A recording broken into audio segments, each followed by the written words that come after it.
അന്നലറി വിളിച്ച പൊരുത്തനുമില്ലെന്നറിഞ്ഞപ്പോ ഞാൻ മിണ്ടാണ്ടായി. നല്ലൊരു നാളെയെ കാത്തിരുന്നപ്പോൾ ഇന്നത്തെ ദിവസം കാണാണ്ടായി. വല്ലവനും വന്ന് വിലയിരുത്തുന്ന കാണുമ്പോ ഞാനങ്ങ് വല്ലാണ്ടായി. സ്വയം പോകി ഞാൻ സ്വയം ദ്രോഹി, സ്വയം എന്നെ തന്നെ ഇല്ലാണ്ടായി. രക്തം കൊണ്ട് ഞാൻ എഴുതിയ വരി ചന്ദനം മണക്കില്ല. കരുത്ത ക്ഷത്രിയനല്ല ശക്തനല്ലെന്ന സങ്കടം എനിക്കില്ല.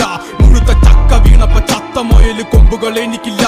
ഈ പിത്ത തടിയിൽ കത്തിക്കേകലും പൊട്ടിക്കരയില്ല.